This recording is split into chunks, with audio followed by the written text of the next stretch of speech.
Setelah kalian tahu cara ini, maka cheating day kalian aman sentosa tanpa takut berat badan kalian naik. Kalian mau tahu informasinya? Tonton video ini selengkapnya.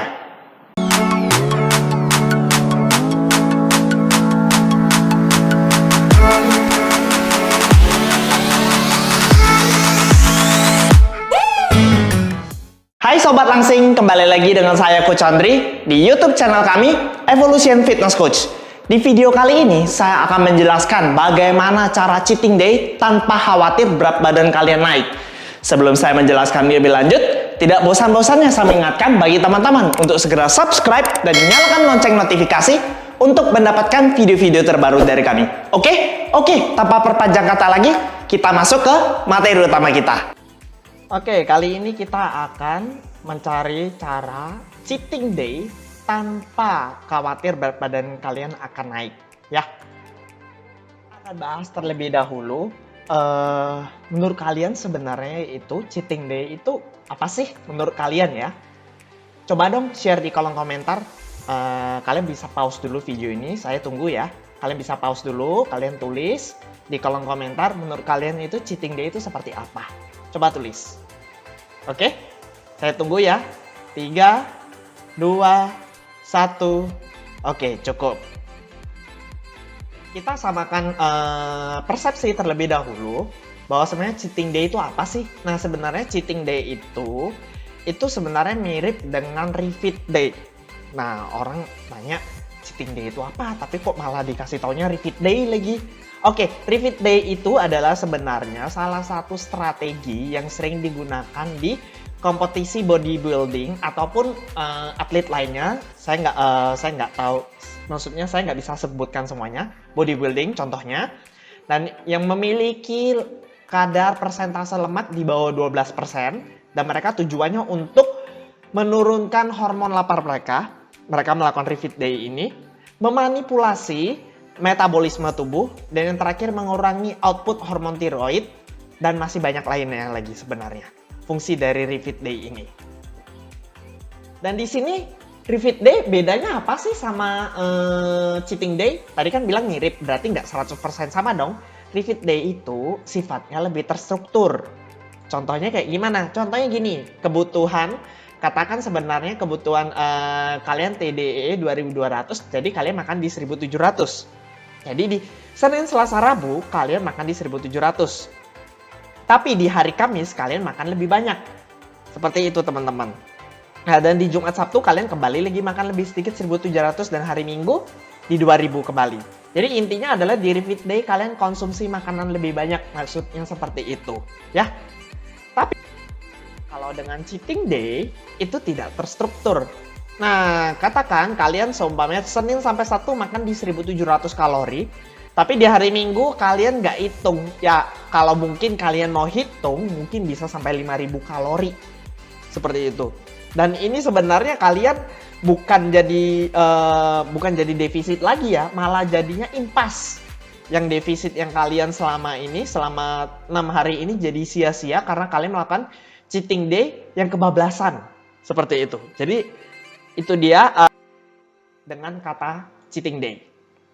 Dan biasanya pandangan cheating day ini orang itu sering bilang ya udah makan sepuasnya tanpa batas dalam waktu 1 hari tanpa batas dalam waktu 1 hari.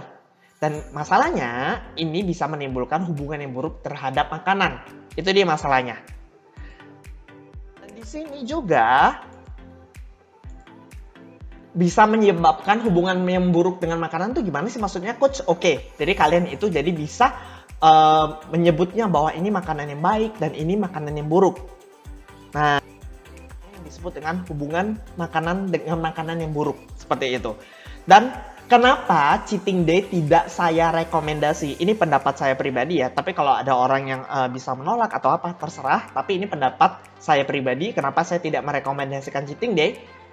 Contohnya, saya berikan contoh. Katakan si Budi, dia lagi diet nih, Senin sampai Sabtu, dia makannya yang bersih-bersih aja.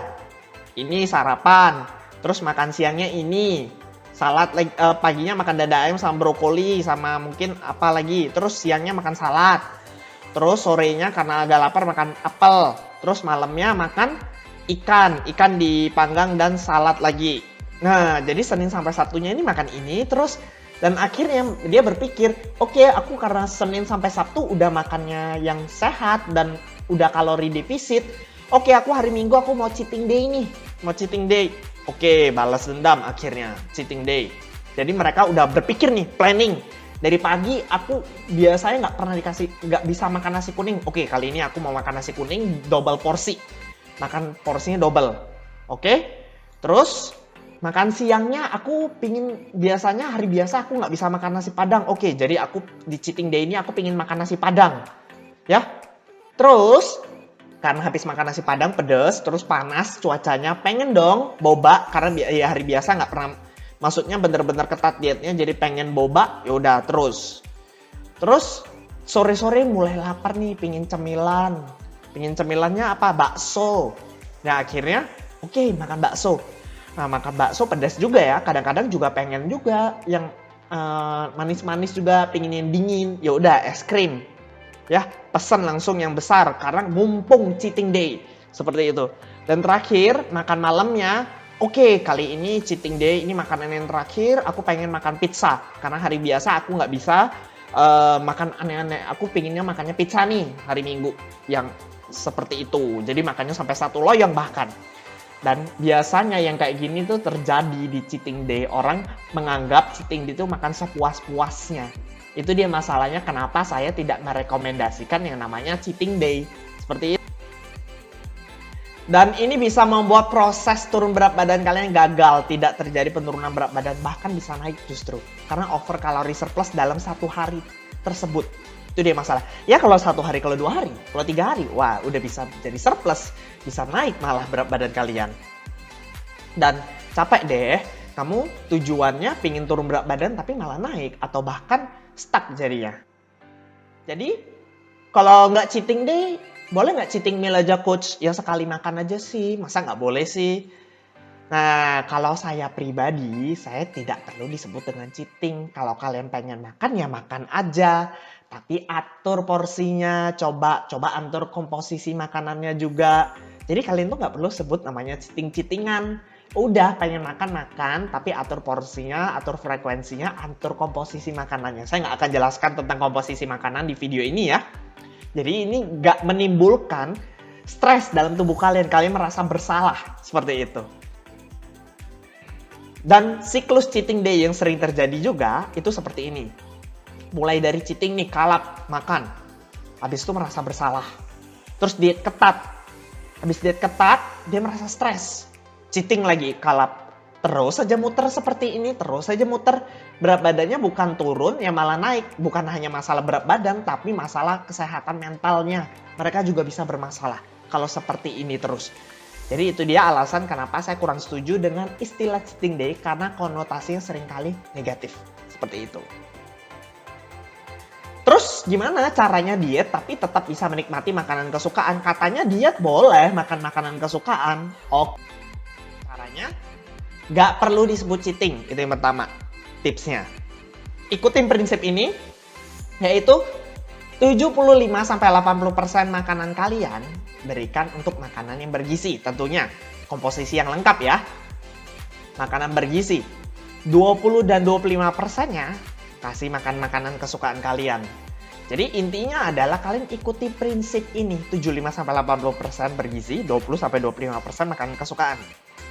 Kalian bisa atur ini sendiri penghitungannya.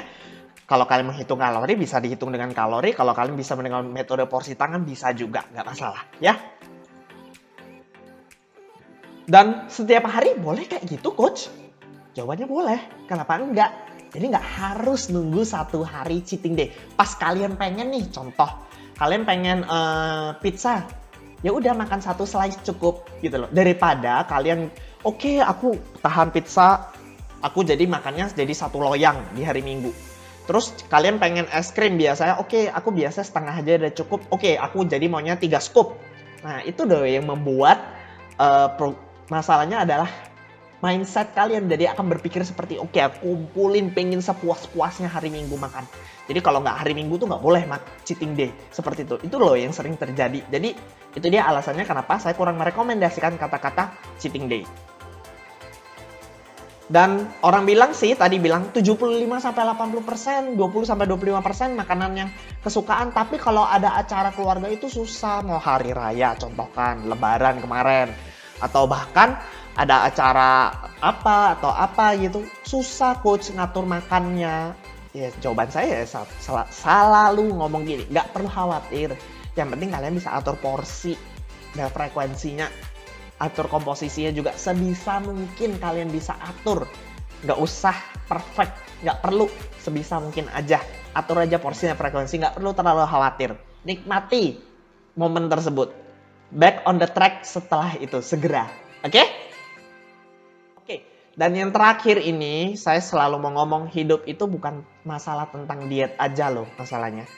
Kalian itu kan hidup sebagai seorang manusia, ya harus hidup yang seimbang kan? Kalian harus menyeimbangkan antara keluarga, finansial, sosial, kesehatan, diet, dan olahraga mungkin ada di kategori kesehatan ini ya.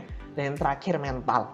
Kalian harus menyeimbangkan kelima hal ini. Jadi hidup itu bukan hanya masalah diet aja. Jadi stop membuat diri kalian tersiksa hanya karena diet. Oke? Sekian sharing saya pada video kali ini. Bagi teman-teman yang punya pertanyaan, ide, saran, silakan tuliskan di kolom komentar. Dan bagi teman-teman yang merasa video ini bermanfaat, jangan lupa share video ini ke teman kalian membutuhkan. Oke, sekian aja untuk video kali ini. Saya Andri Chandra, mohon pamit undur diri. Sampai jumpa.